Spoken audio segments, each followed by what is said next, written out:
Good morning, everybody. I would like to praise and thank God for this opportunity, what God has given me to expound God's word to you. I greet all the saints in Christ Jesus, that grace and peace from God our Father and from Lord Jesus Christ be with you. Today I am going to speak to you from the book of John and chapter 17, as you heard what Pastor was reading today. And the title of my message, what I have chosen, is The Word of God is Truth.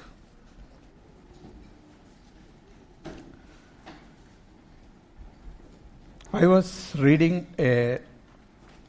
about a great evangelist who lived 1901 to 1944. He lived only 43 years. He was a brilliant son of a Chinese Methodist minister. John was in the United States to learn all he could about the science. He was a very brilliant man, and he finished his Bachelor of Science degree, his Master of Science, and PhD in 5 years. But always in his mind, this verse was ringing. What does it profit a man if he gain the whole world but lose his own soul? So he entered into the Union Theological Seminary. That brought him to the crisis of his life. Union had abandoned many clear teachings of Scripture and substituted modern theology, idea that God is dead, and Bible criticism in their place. John began to doubt everything that he had been taught while growing up. This troubled him, and he prayed and studied the Bible looking for answers. Suddenly one night, his soul was transformed. He began to weep and to shout for joy. He raced to tell teachers and fellow students. The next thing he knew, he was locked in an insane asylum. In the eyes of the spiritually dead school authorities, his behavior indicated that he had gone mad. John was allowed to take only his Bible and pen to the cell with him. In 193 days, he read the Bible cover to cover 40 times. He later said that that was his real theological training. After his release, John returned to China. On the ship, he threw overboard all his diplomas, certificates, and awards. From that moment on, his life was dedicated to winning souls. After meeting, people listened to John and repented. He preached for only 15 years. But in that time, he led hundreds and thousands of people to Christ. The secret of his success was hours of prayer. Every morning, he rose up early to pray 2 to 3 hours. People said he prayed as if Christ were an intimate friend in the room with him.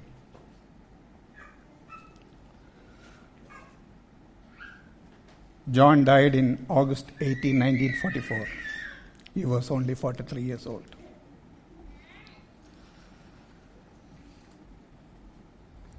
I have selected this testimony because of his knowledge in the Word of God. How he dedicated his time to reading of God's Word. In 6 months, 40 times.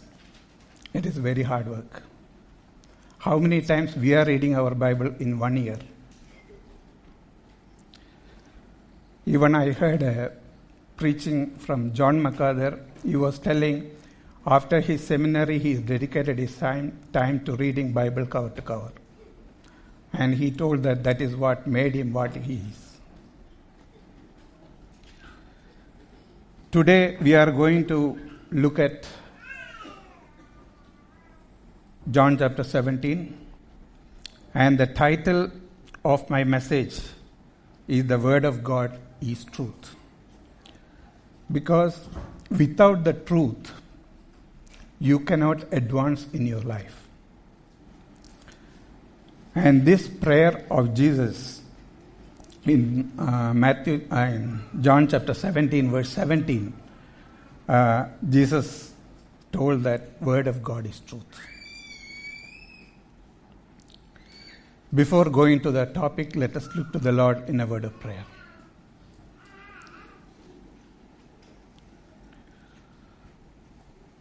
Our Father in heaven, we praise you for who you are.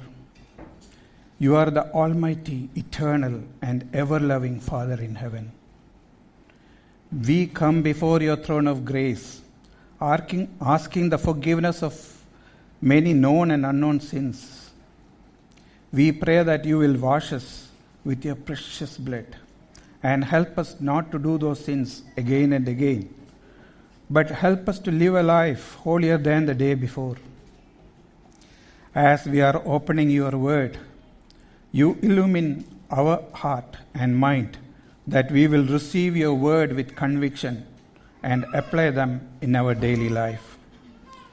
I pray that you will anoint the preaching of your word and fill me with your spirit, that this message will be able to be delivered with clarity and simplicity, and it will fulfill the purpose which you have intended. Lord, I thank you for all the hearers. Lord, I pray that you will remove all the distractions from our mind, that we will hear from you. Lord, even though it is my voice, I pray that we will hear from you, and we will respond to your call. Lord, I pray for your blessing on your word, and you be glorified and honored. Thank you for hearing this prayer. In the blessed name of our Lord and Savior Jesus Christ, we pray. Amen. One of my favorite prayers in the Bible is John chapter 17. I still remember the day when I read this long time back, and it gripped me so much that I read it again and again. This is the priestly prayer of Jesus Christ. Through this prayer, we can learn many theological truths about our eternity, our justification and glorification. This is the prayer what he made before he is going to Gethsemane. I thank the Lord for helping me to meditate on this passage, that I can bring this to you. What is prayer? When I looked at the dictionary, it says it is a spiritual communion with God, as in adoration, thanksgiving, confession, or supplication. When we pray, that is a spiritual communion with God. This prayer is the most detailed and longest prayer of Jesus recorded in the Bible.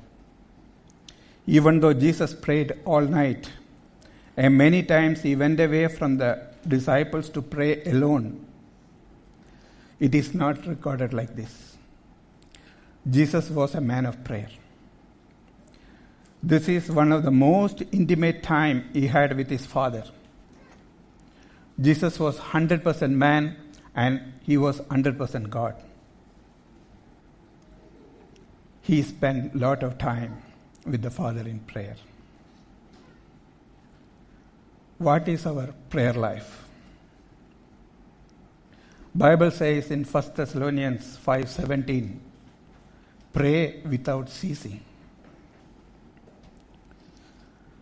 I would like to challenge each and everyone to check your prayer life. How many hours you are praying.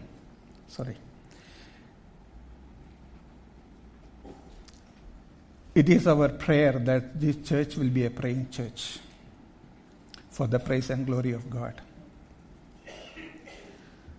Can you all open your Bibles to John chapter 17, please? Hope all of you have your Bibles with you, or else it will be very difficult to follow through the sermon. I have divided this chapter into 6 sections. As I was preparing this sermon, what I found is that Bible interprets Scripture. So we are going to look through some of the Scriptures. First section is John chapter 17, verse 1 to 5. This is Jesus praying for himself, for God's glory. I will read verse 1. When Jesus had spoken these words, he lifted up his eyes to heaven and said, Father, the hour has come. Glorify your Son, that the Son may glorify you. When Jesus has spoken these words, what words? When I looked at the previous chapters, I found that Jesus was preparing his disciples for his death. In John chapter 12, verse 22 to 23 to 25, it says, And Jesus answered them, The hour has come for the Son of Man to be glorified. Truly, truly, I say to you, unless a grain of wheat falls into the earth and dies, it remains alone. But if it dies, it bears much fruit. Whoever loves his life loses it, and whoever hates his life in this world will keep it for eternal life. Jesus is talking to them about his coming death. In chapter 13, Jesus is washing his disciples' feet. In chapter 14, Jesus is talking about going to prepare a place for his children, that where he is, there they may be also. In chapter 15, he is speaking about the vine and the branches. If the branches are not in the vine, they cannot bear fruit. And in chapter 16,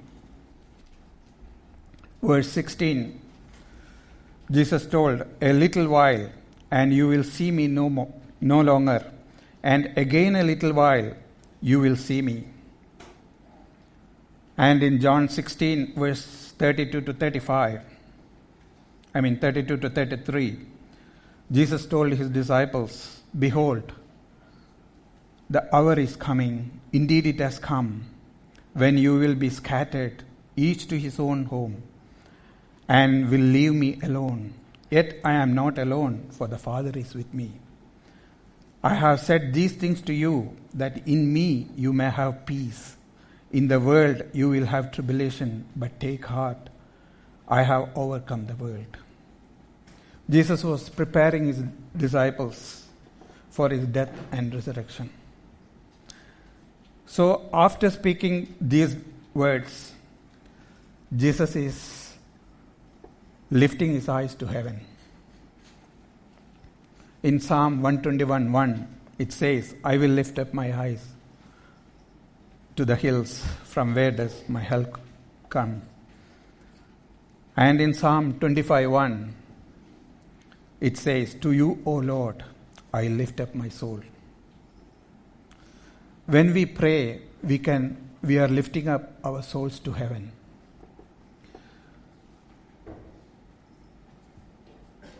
And he said, Father. He is calling God as his Father. Jesus has a close and intimate relationship with the Father.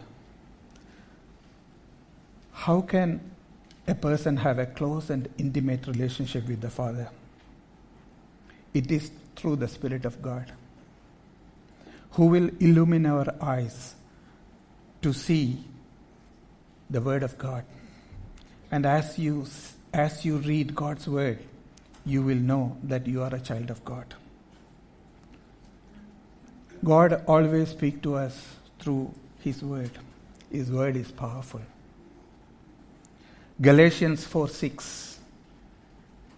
And because you are sons, God has sent the Spirit of His Son into our hearts, crying, Abba, Father.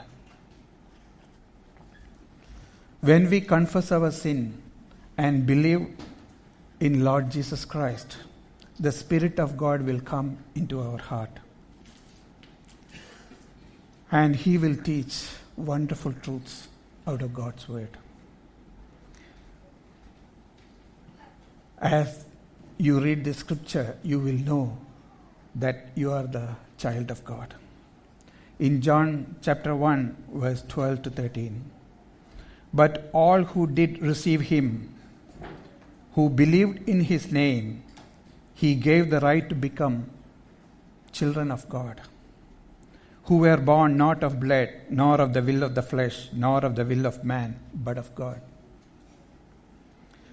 See, this verse clearly says that those who receive and believe in His name is born of God. And He gave that person the right to become the child of Him. And when I know that I am the child of God, I can call my God as my Father. When Jesus Christ taught His disciples in the Sermon of Mount, in Matthew chapter 6, verse 6, it says, when you pray, go into your room and shut the door and pray to your Father who is in secret, and your Father who sees in secret will reward you. You are praying to your Father.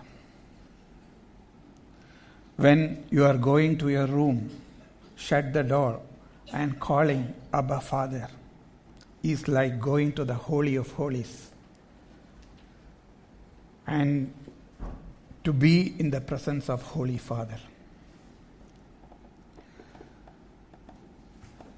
Even Jesus Christ taught His disciple to pray, saying, Our Father who art in heaven. So when we pray, we can go and call our God Abba, Father. Abba is an Aramaic word which can be translated very closely to daddy or my daddy. It is the personal intimacy.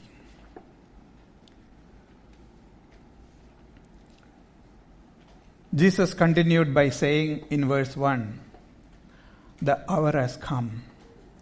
Glorify your Son, that the Son may glorify you. Actually, Jesus is praying for Himself. And here we can see He is telling, glorify your Son, that the Son may glorify you. In many songs, we usually sing to glorify God, and we pray we are glorifying God. I looked at the Greek word for glorify. It is doxazo. The meaning of it is magnify, honor, exalt. Jesus is about to undergo a lot of suffering and to take the sin of the world. He is going to be glorified by His obedience to the Father. He came to this world for finishing the work which His Father has given Him. He is going to have a tough time from now onwards. He knew exactly what He is going to suffer. Even His disciples are going to leave Him. the outspoken Peter is going to deny him 3 times. He is going to be alone. People are going to mock at him. They are going to crucify him. He is going to undergo great suffering. But he wants his daddy to be with him. John 16 verse 32.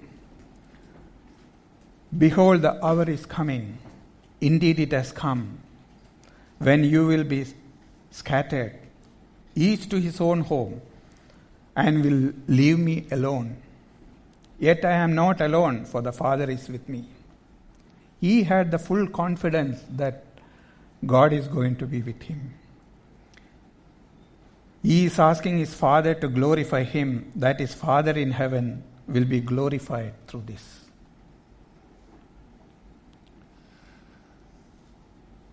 Now let us look at verse 2 and 3. Since you have given him authority over all flesh, to give eternal life to all whom you have given him. And this is eternal life, that they know you, the only true God, and Jesus Christ, whom you have sent. Jesus has the authority to give eternal life. What is eternal life?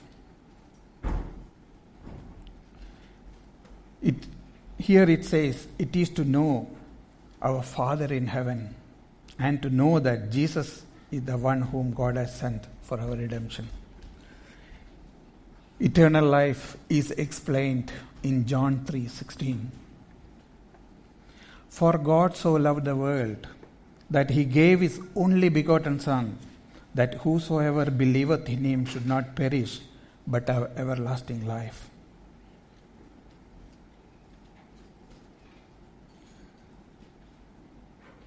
God is the creator of heaven and earth and everything in it, including human beings. But what happened when God created them? He created them good. But man went after God. They sinned against God. They have fallen short of the glory of God. Because of sin, Bible says the wages of sin is death. We all have condemned for eternal punishment. But God has made a plan through the Lord Jesus Christ that we can have redemption through him.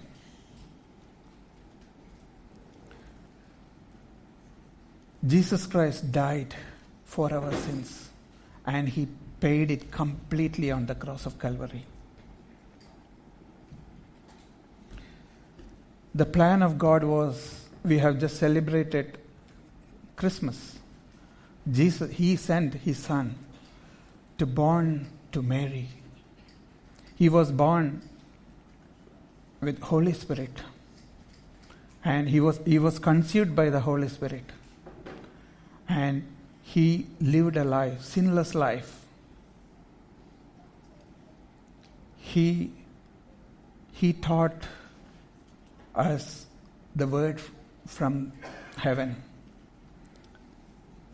And end of his ministry, 3 years of his ministry, he died a cruel death on the cross of Calvary for you and me.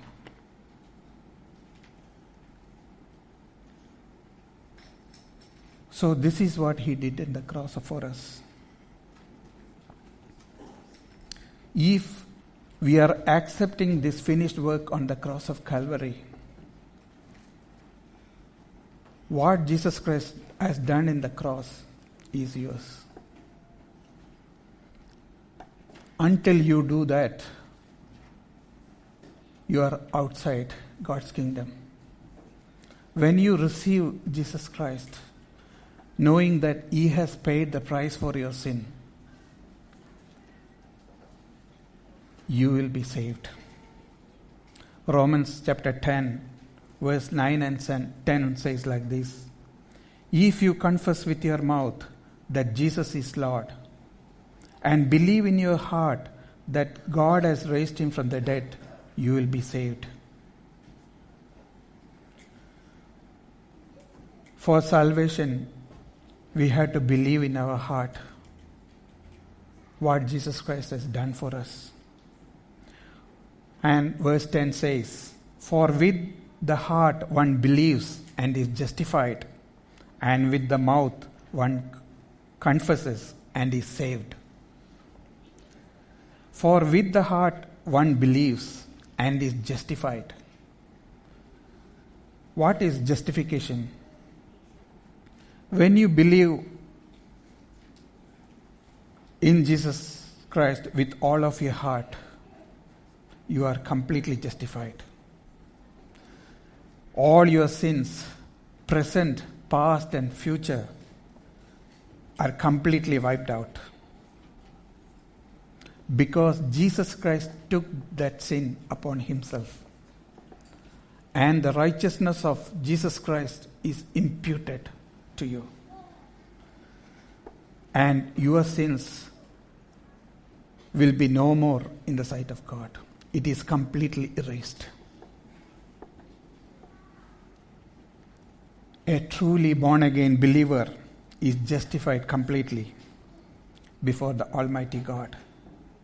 Because when God looks you, he looks through Jesus Christ. Jesus Christ is completely clean, and he has taken your sin. He paid the price for your sin. So you are completely set free. And you are born again. And you have the eternity promised.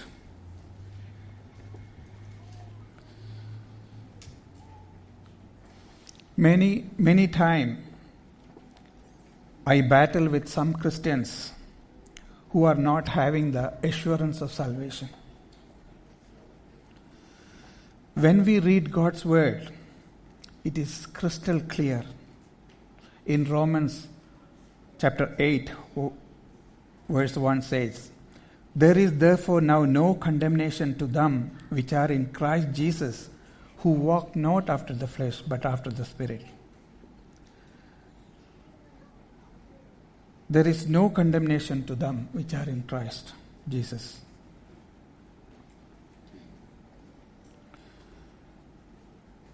I urge everyone who is hearing this sermon to examine your heart and surrender your life truly to Jesus Christ. Then you will have eternal life. And you will be justified for eternity.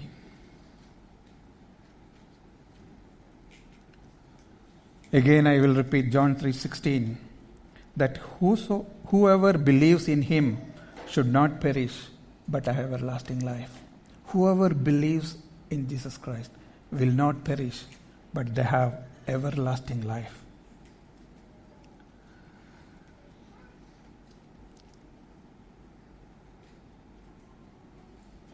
Now we will continue John chapter 17, verse 3. Verse 4 and 5. I glorify you on earth, having accomplished the work that you gave me to do. And now, Father, glorify me in your own presence with the glory that I had with you before the world existed. These verses shows that Jesus is God. Jesus was with God before the world existed. He was with God from the beginning. He came to glorify God by proclaiming the gospel and accomplished the work of God, what he had given to him. He was the sacrificial lamb who is taking the sin of the world. He is surrendering himself to God. So he is asking God to glorify him, that God's name be glorified.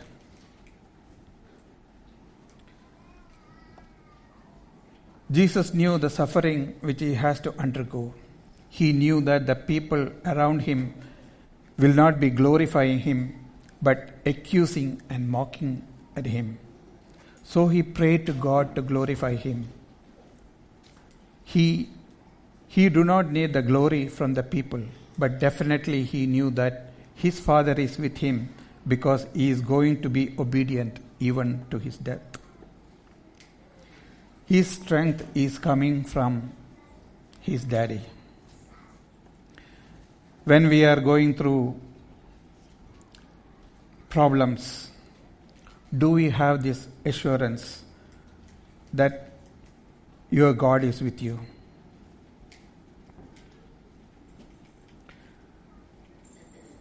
Jesus interceded in this prayer for you and me. That is the next portion, what we can see. That is section 2. After praying for himself, now he started praying for his disciples. Verse 6 to 10. I have manifested your name to the people whom you gave me out of the world. Yours they were, and you gave them to me, and they have kept your word. Now they know that everything that you have given me is from you. For I have given them the words that you gave me, and they have received them, and have come to know the truth that I came from you, and they have believed that you sent me. I am praying for them. I am not praying for the world, but for those whom you have given me, for they are yours. All mine are yours, and yours are mine, and I am glorified in them. In this section, Jesus is not praying for the whole world, but only for his elect. There are some people who think that since Jesus Christ died for the whole world, all will go to heaven. But this prayer of Jesus is very clear that not all will go to heaven, but only the elect will go to heaven. Jesus is very specific on this. Look at verse 9. It says that he is not praying for the world, but for those whom God has given him. Those who kept the words of Jesus. In verse 6, it says, they have kept your word. The last word, it's saying, they have kept your word.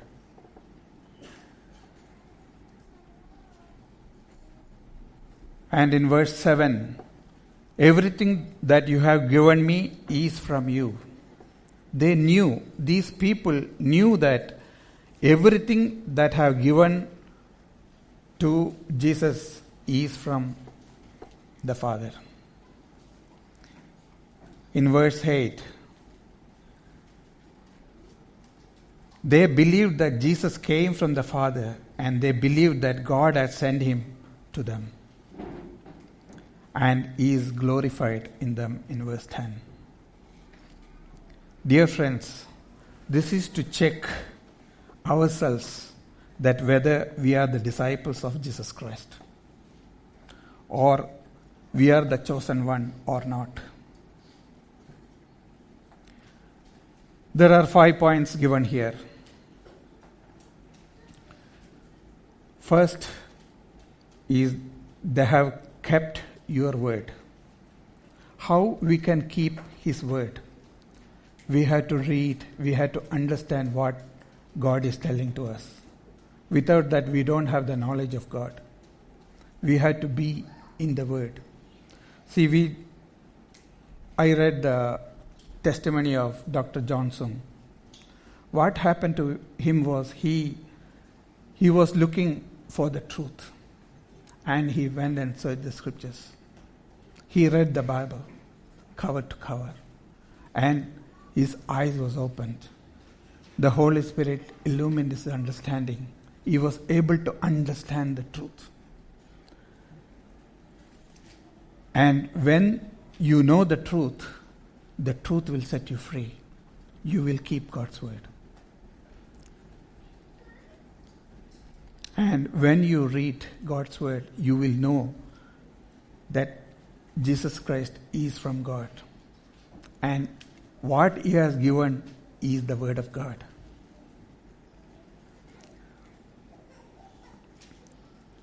And you will receive the word of God.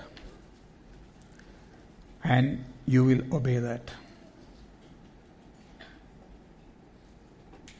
And in this portion, Jesus Christ is praying for all those people who will receive His word.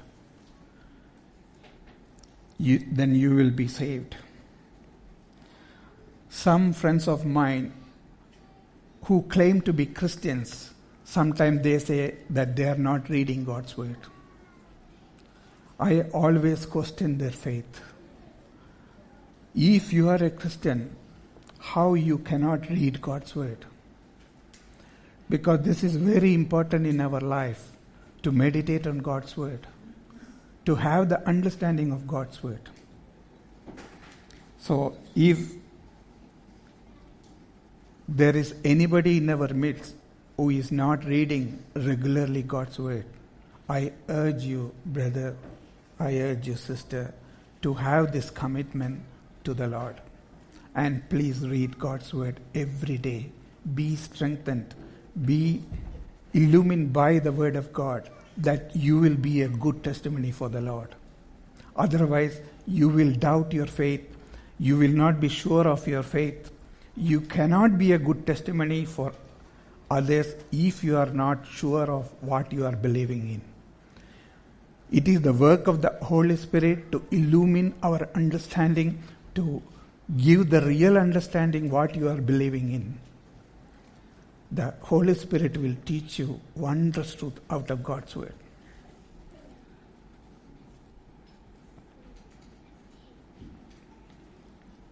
In 2 Corinthians chapter 13, verse 5 says like this: examine yourselves whether you be in faith. Prove your own selves. Know ye not that your own selves how that Jesus Christ is in you, except ye be reprobates. In order to examine yourselves, you need to know the word of God. You have to study the word of God. You have to spend time. May the Lord bless you as you read God's word. Now we will go to section 3. It is from 11 to 16.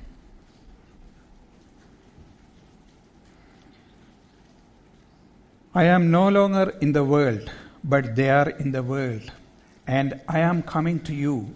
Holy Father, keep them in your name, which you have given me, that they may be one, even as we are one. While I was with them, I kept them in your name, which you have given me. I have guarded them, and not one of them has been lost, except the son of destruction, that the scripture might be fulfilled. But now I am coming to you, and these things I speak in the world, that they may have my joy fulfilled in themselves. I have given them your word, and the world has hated them, because they are not of the world, just I am not of the world. I do not ask that you take them out of the world, but that you keep them from the evil one. They are not of the world, just as I am not of the world. Jesus is interceding for his disciples. In verse 11, Jesus is saying that these people of his are living in this world, that is, in a sinful world. He knew that our God is holy, pure, righteous. He is pleading to God to keep them and unite them as Father, Son, and Holy Spirit. All of his disciples are united except one, that is Judas, who was the son of destruction. And he prayed in verse 13 that their joy may be complete. We can see from history that these disciples took the cross and followed Jesus joyfully.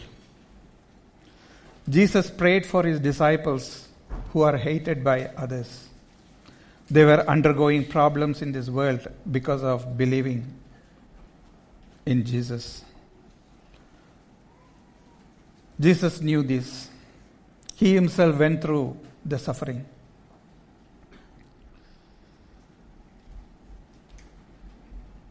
Jesus knows all our troubles. Because he was there in this world, he has gone through all the troubles.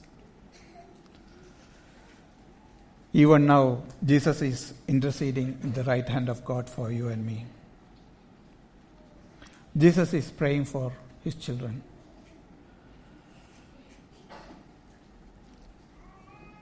He is very close to you when you are going through troubles in your lives. And please be assured, Jesus is with you.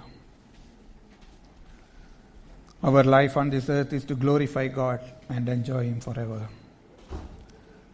Let us go to the next section 4, John chapter 17, verse 17 to 19. Sanctify them in the truth. Your word is truth. As you send me into the world, so I have sent them into the world. And for their sake I consecrate myself, that they also may be sanctified in truth. Now Jesus is praying for the sanctification of the saints. There are 3 stages in Christian walk. First is salvation, knowing Jesus Christ and receiving him. And at that time you are justified. The second is sanctification. And the third is glorification. The origin of this word is from the Latin sanctus, which means holy, consecrate. The suffix of tion in sanctification is the ongoing process of becoming holy. This is the process. Sanctification is the process till one person dies from being born again. The word sanctification means to set apart for God's use. It also means to purify or make holy. The aim of that person after he is born again is to be like Lord Jesus Christ. Getting out of the sin nature one by one, day by day, to live a holy life. How can we do this? Jesus is saying here to sanctify us with the Word of God.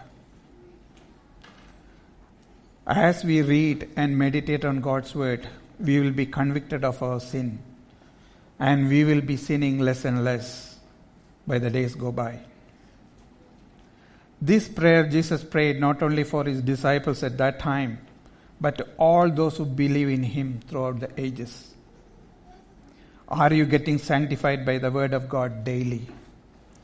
Are you spend quality time in the Word? Are you getting convicted of your sin? If you are getting convicted, you have to get rid of your sins one by one.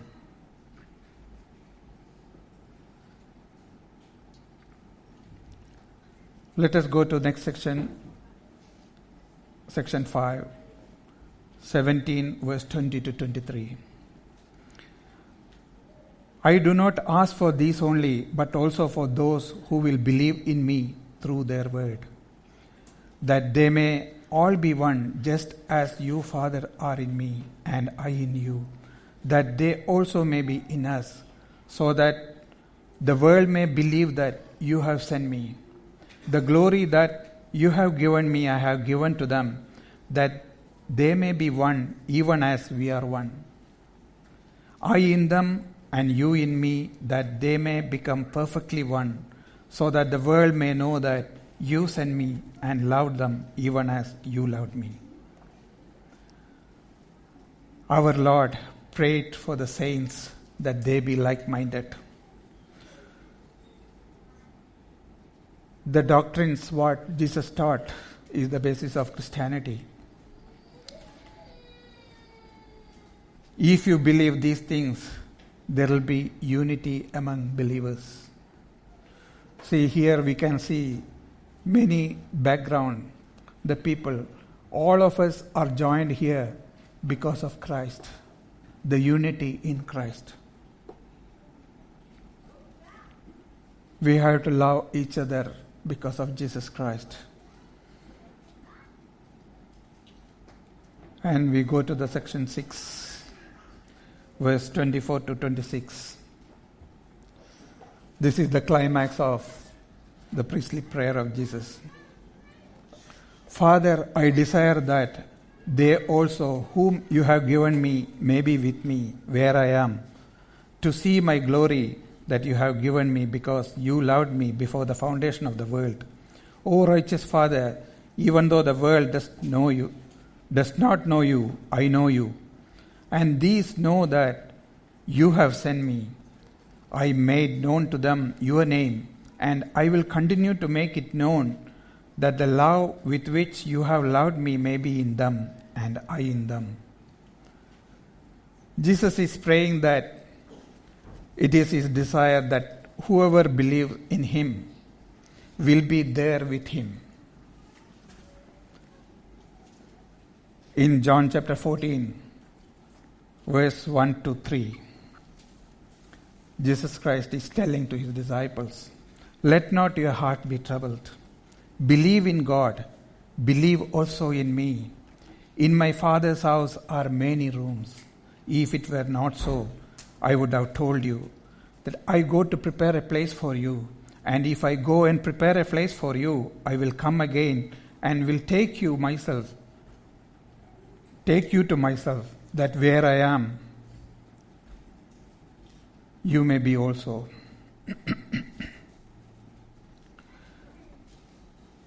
This is the greatest hope of a Christian, to be with the Lord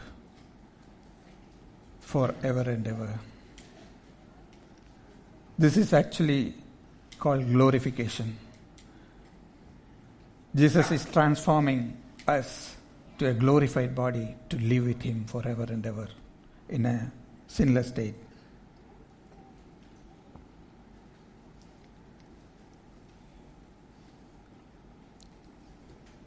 Glorification is the ultimate perfection of the believers. It is the work of God.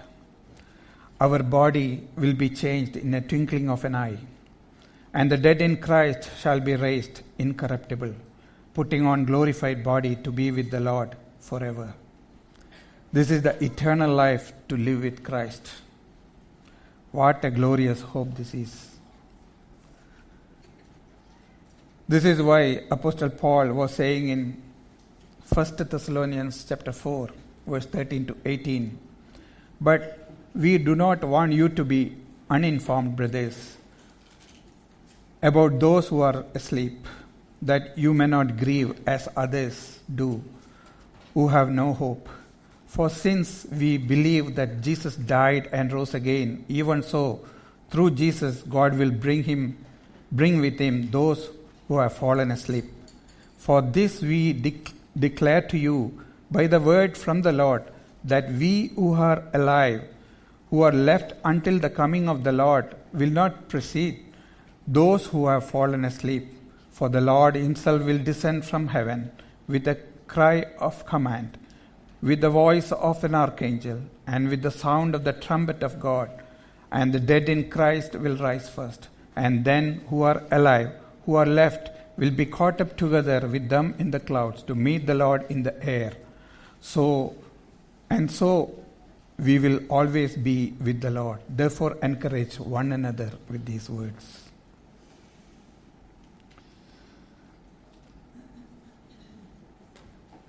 I would like to go back to John chapter 17, verse 4.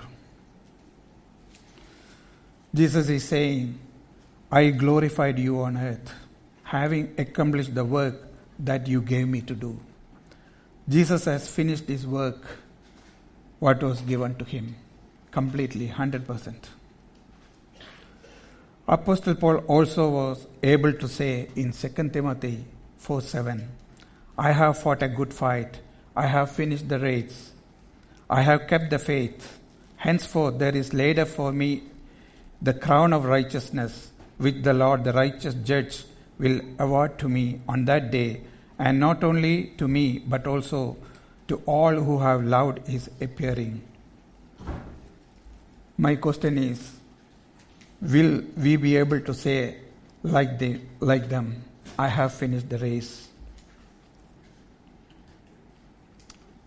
I have kept the faith, and I am waiting for the reward? May the Lord help all of us to strive for this, that one day he will say to us, just like in Matthew 25 verse 21, well done, thou good and faithful servant. Thou hast been faithful over a few things. I will make thee ruler over many things.